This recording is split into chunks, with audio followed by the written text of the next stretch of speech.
Major funding for this program is made possible by grants from Bank of America and Perfect Building Maintenance, Greenberg Traurig, LLP, New York Community Bank, Kilroy Metal Products, New York's Window Company, Capital One Bank. Additional funding for this program is made possible by grants from Akron Gold Brothers, LLC, Briarwood Organization, C.B. Richard Ellis, Cushman and Wakefield, First American Title Insurance Company of New York, F.J. Siami, Friedman, LLP, Gemini Real Estate Advisors, Hal Fettner, Durst Fettner Residential, James D. Kuhn Real Estate Institute at Syracuse University, James Orphanides, Madison Realty Capital, Meridian Capital Group, M&T Bank, Massey Knackle Realty Services, Muss Development, Newmark Knight Frank, Sterling and Sterling, Stonehenge Partners, The Moynihan Group, Urban American, W Financial Mortgage Fund.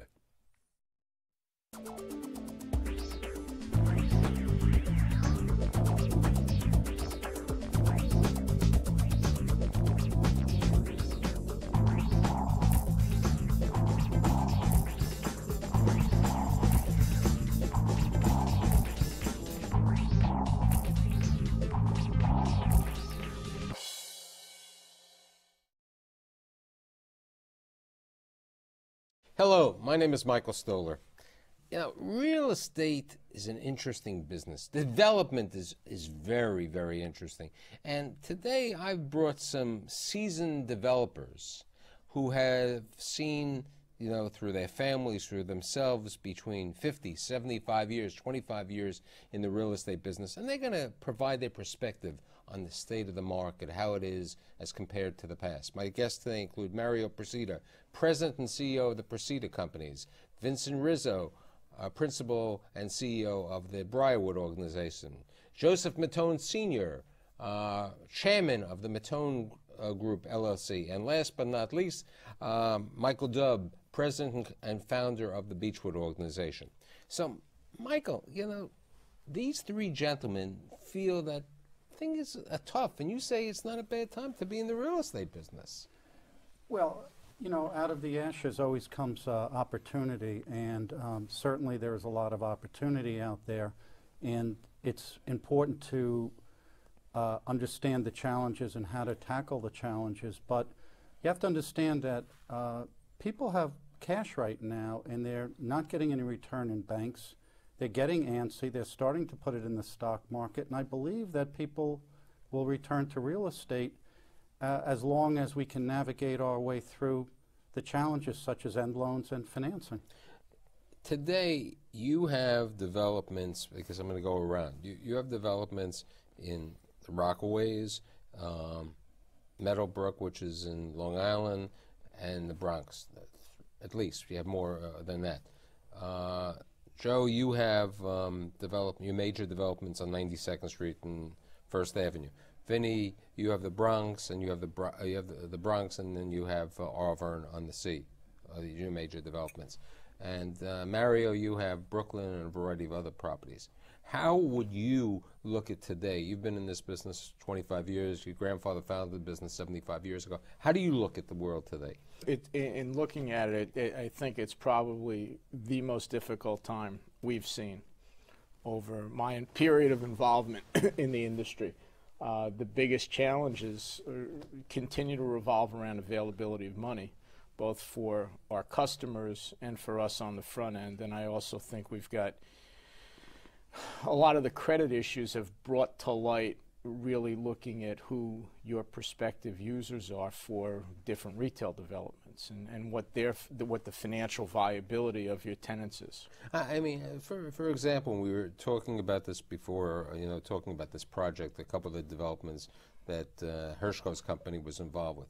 He built these three-family homes, all these tract homes, and due to the let's say the easy money of getting financing on three-family homes, many of these people went into there, and those homes are in default now because they got 100% financing. Unfortunately, that's having an effect on everyone sitting here and getting end loans now for your new customers.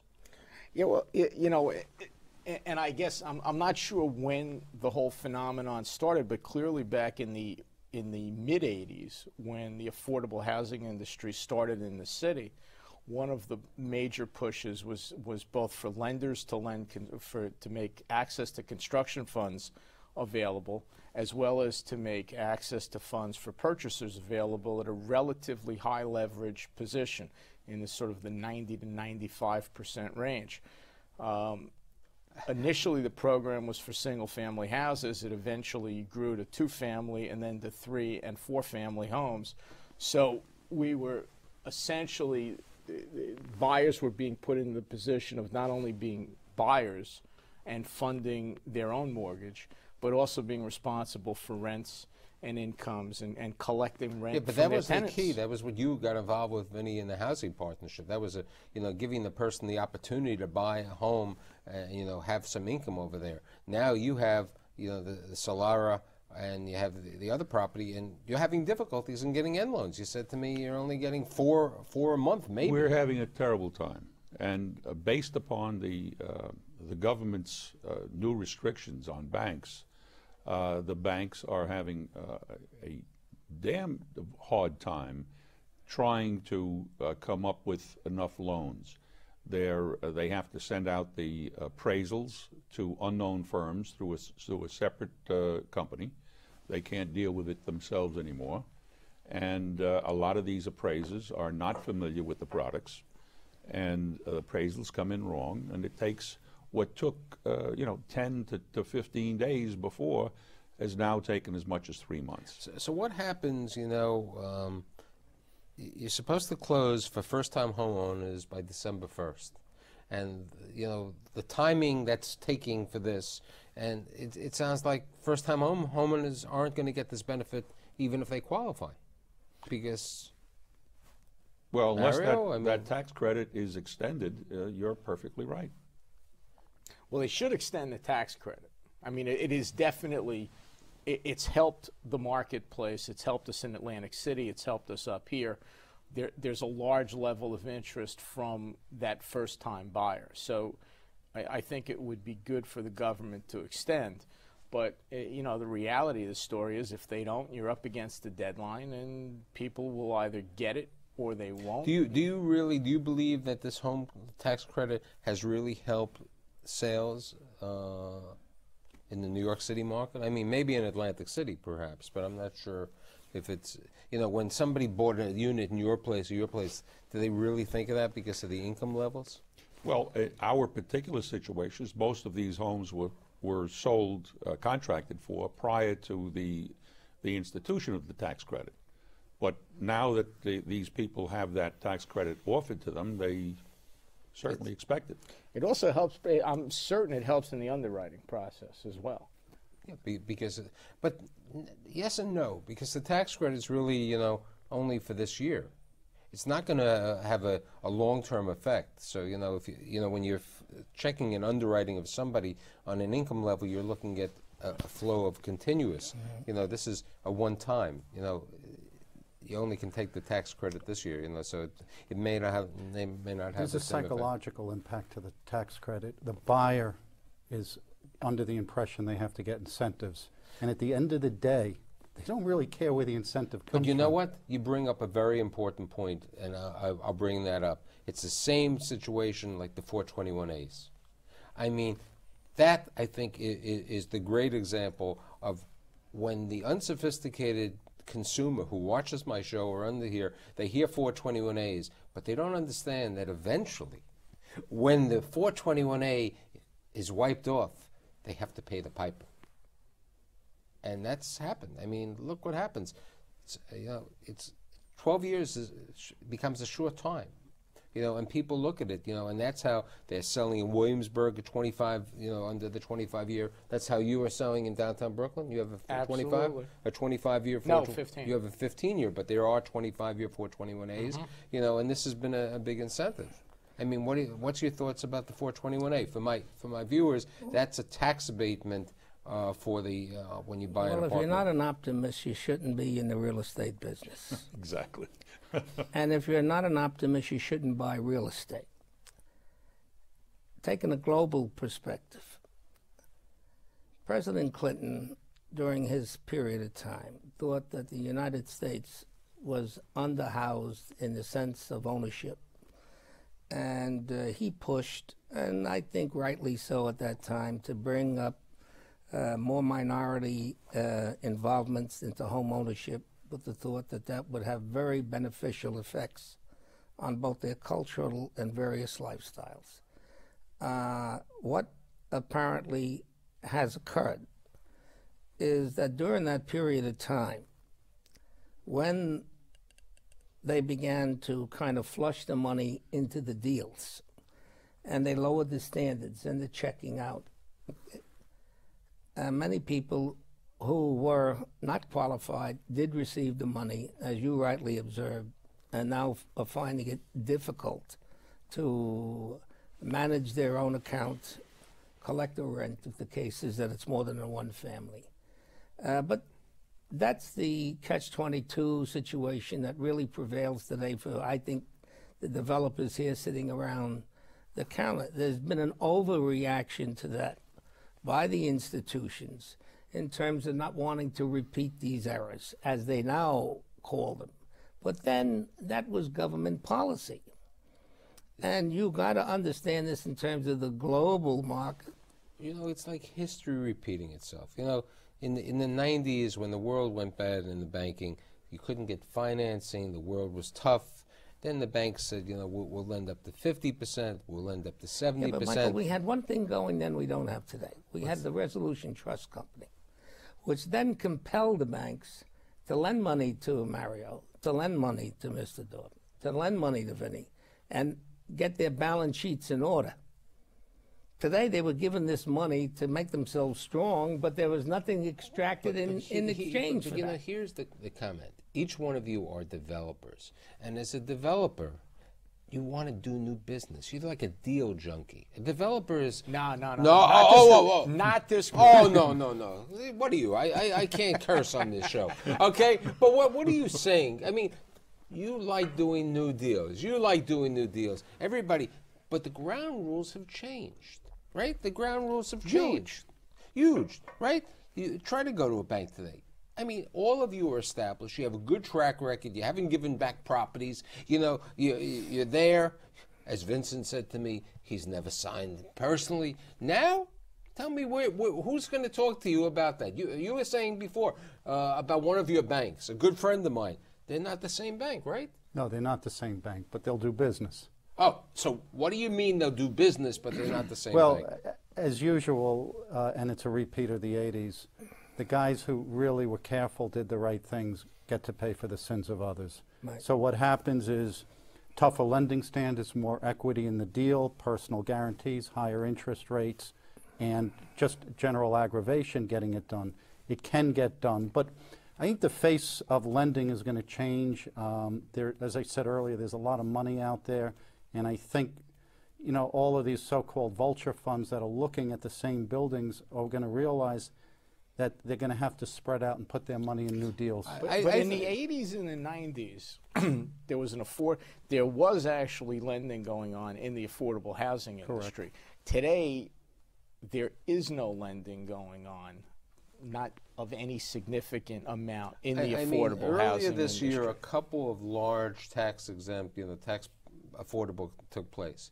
But you can't get those deals done today. You can't get the $150 million deal in Melrose or something like that. Those 200, the big deals are going to take a while. There's an absorption issue, whether it's condo or rental on the table. There's a lending limit issue, so you're starting to talk about any big deals, you need participants. I mean, look, Mario, you have downtown Brooklyn. Your deal is going to be working out the B's in a good location, plus One Prospect Park, this fantastic location.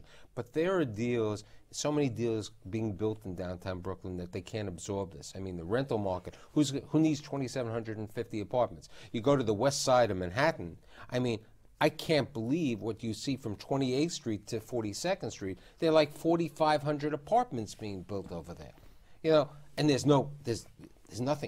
It's vacant. It's destitute. There's no retail. There's nothing. It's like the old days in Greenpoint. You know, it's like 90. And when the problem is that there are going to be problems for some of these developers. And when there are problems, it's going to have, the lender's going to say, I'm not going to do a new deal with Dub. I really don't want to do a deal. It's easier. You know, they want to get their paycheck. The banker is sitting there. Many of them, I think, as we all said, and I'm having a dinner tonight with 42 bankers, you know, they haven't made the decision to give back their paper yet, to take a discount yet. You know, I don't know if they can. See, that's an issue, Michael, because they're resisting the so-called mark-to-market valuations. But there's no mark-to-market now. That's the good benefit to these guys. Well, if they want to view it that way, because if they had to do that, then they would get rid of these properties and sell them, maybe not to vultures, but to people who have liquidity. You know, I want to say something. Mario happens to have a good partner who has a lot of money. I mean, the Jamestown, the guys out of Germany, they are I've had them on my shows, I've had them on my panels. They're a good, but they are constituted, you know, they're an equity fund. Right. You know, they're an equity fund who is nicer than my former employee, you know, employer who will do deals with you. You know, there are others. There are insurance companies who will do deals. But they're all scared. They're all petrified because some of them made some deals which are terrible today. I mean, just a nightmare. So where do we see construction costs? Anybody? Well, construction costs have leveled off. In some cases, they've gone down, especially in the non-union and, to some extent, prevailing wage jobs. Union jobs have, maybe the wages haven't come down, but some of the rules have been loosened up a little bit. So we're not looking at prices increasing. But depending on what type of construction, they're not all that much decreasing. They're not down. Let's put it this way: they clearly aren't down enough to plug any gap to make any. They're definitely down. Whether they're down 20%, 25%, it's great. They're down. There are opportunities out there for the state. There are opportunities out there for the city and for public projects to get more done. I'm not sure how that translates into the private arena if, once again, there's no money available to get a project done. Let me pose another question.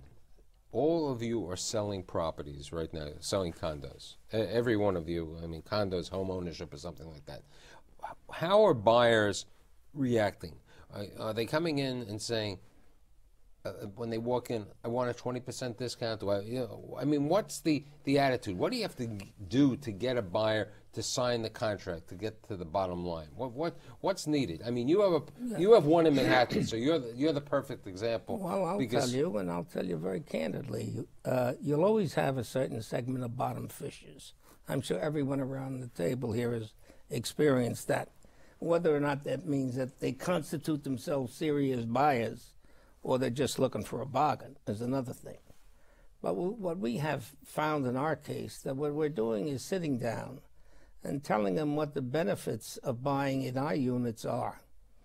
We're literally taking them through a whole chronology of savings that they will experience. The cheap interest rates, we're able to provide them with the selection of financing that they can. They can have 30-year money at 4.6. I mean, you know. But I mean, you're asking me what we do. That's the only way we've been able to get them to sign contracts. But what about the other incentives that people talk about? Do you have to give them 6 months free payment? Do you have to pay transfer taxes? Yes, you have to give them some form of inducement. That's what I'm saying. You know, it really depends on whether you're selling to somebody who's coming out of a home or somebody who's a first-time home buyer. Mm-hmm. The person coming out of their home, their biggest fear is that they won't be able to sell their house. So you have to give them plenty of time. And interestingly enough, in 90% of the cases, they sell their homes in a timely manner and are early and looking for a place to stay in the interim. The first-time home buyer is real concerned and nervous. They don't want to make a bad deal. They're looking for some assurance that if the market goes down, they're protected. They're looking for some incentive because that's what they're told they're supposed to do. But just like it's been said, you have to explain to them that this is really probably one of the best times in history. I mean, with a 4.5% mortgage rate, you know, well, you haven't seen these. You know, I think the other thing is the days of people running in off the street to buy product off of paper don't exist. No, right. So you need to be, that first and foremost, and we have a deal on 53rd Street, you need to be ready to sell. You need to be able to say, I can you have put to have a you model. in. No, you have to have a building. Forget a model. You're building essentially today, I think, in order to be a credible seller of product, needs to look ready to move in. You can't be selling we don't believe you can be selling off of models. It's a very difficult proposition. So you're saying that in your 53rd Street and 10th Avenue property, you're not even going to sell until somebody could move in physically within a short period of time? We've had our plan approved for the better part of a year. We haven't opened the sales office. We are waiting till the building is enclosed, up, and essentially looks ready to move in. And what about you? And I agree with that 110%, because one of the ingredients to make the sale is, when can I move in? That is the essential question. And you So have, that- sorry. No, go ahead. I was going to say, so essentially they want to know that the building is complete, they're ready to get its CO, and they're going to move But in. you know, you bring up another thing. When you're doing a building, and because the way the press, even though I'm part of it at times, you know, they always say, how strong is the sponsor? You know, does he or she have the money to take care of this building? I mean, a good example, it's not on a new property, was the Apthorpe. Everybody was talking about the Apthorpe. So they sold 20%, they sold 22 apartments. It's not going to be able to, the maintenance is going to be outrageous. You know, it's like having a bad condo. You need to be able to convince your buyer in a concrete manner that the sponsor has the ability to handle the common area charges and to make their common area payment, or the unsold unit payments for what's a reasonable period of time for a sales period. But that, however, is when the building is pretty much complete. Right. To get a buyer to sign on while construction is underway is very difficult, because they've seen so many buildings stop dead in the middle. I mean, if you go to Williamsburg, it's literally, you know, open cranes. You know, there are so many of them that nothing happens. The other part of it, though, is also that there's the pent-up demand's not there, and the other thing that's not there is when people were buying early, it was buying early because your unit was going to appreciate at a rapid rate. Today you're buying, there's no real reason to buy early because you're not going, that concept of the flip is gone. Well, I'm at a distinct advantage here because I build houses, so I only have to build the houses I sell. And we do that at Auburn, we do it in the Bronx. And it's a little easier to convince the buyer because they just see houses, they meet neighbors, they're living there. It's a much more difficult lift when you have to build a building first and show them everything. We also rush to get the amenities in first so people know when they're there, they're not going to be waiting for their clubhouse or their pools or anything like that. Do you, I mean, you're in the Bronx, How do you see the Bronx selling? I mean, you grew up in the Bronx. You did a lot. I didn't grow up in the Bronx. But you did a lot of But we've development been there solution in the Bronx. since the 70s. Right. Yeah. So how do you see the Bronx today compared to, you know, a Brooklyn or a Queens? I think if you go by the basis of supply and demand, the Bronx is probably the best place to be. There's a lot of demand in the Bronx. People who live there love it. There's not a lot of supply, and consequently, we've been selling quite well the last several years throughout. What's your price point in the Bronx? About $400,000 for a condominium. And yours, Vinny? We're in the high 200s. And you on your development in Brooklyn and your developments in Manhattan, what's Manhattan going to be at? Manhattan probably, the Manhattan product's difficult because we've got a series of townhouses which sort of skew us way up. Forget this. But the there's sort of townhouses. the average price for 2 bedrooms, probably around $1 million. And yours, Well, Joe? we start at around 600 up to about 4.5 million. 600 is for studio? Or? Yes, studio. Yeah. That's the range. But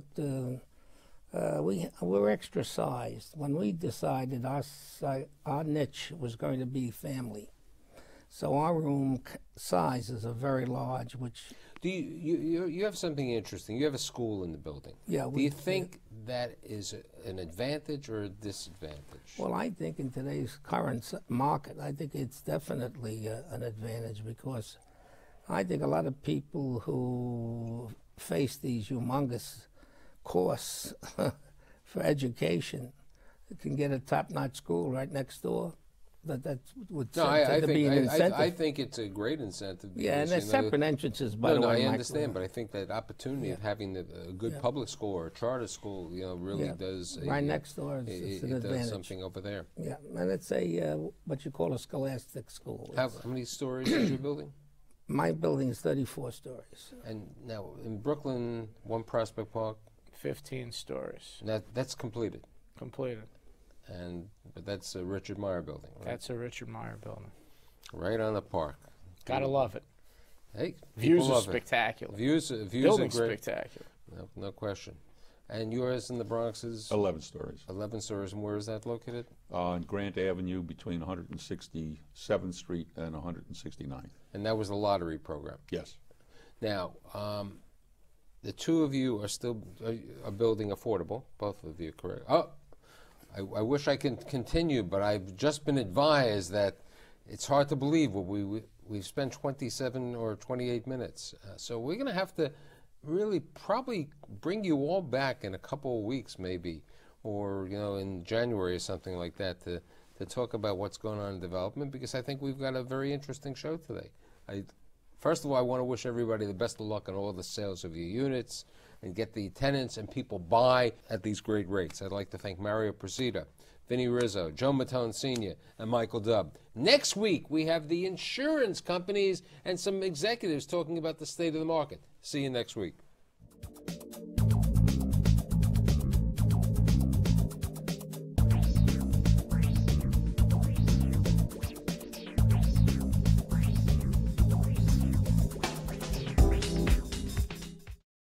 Major funding for this program is made possible by grants from Bank of America and Perfect Building Maintenance, Greenberg Traurig, LLP, New York Community Bank, Kilroy Metal Products, New York's Window Company, Capital One Bank. Additional funding for this program is made possible by grants from Akron Gold Brothers, LLC, Briarwood Organization, C.B. Richard Ellis, Cushman and Wakefield, First American Title Insurance Company of New York, F.J. Siami, Friedman, LLP, Gemini Real Estate Advisors, Hal Fettner, Durst Fettner Residential, James D. Kuhn Real Estate Institute at Syracuse University, James Orphanides, Madison Realty Capital, Meridian Capital Group, M&T Bank, Massey Knackle Realty Services, Muss Development, Newmark Knight Frank, Sterling and Sterling, Stonehenge Partners, The Moynihan Group, Urban American, W Financial Mortgage Fund.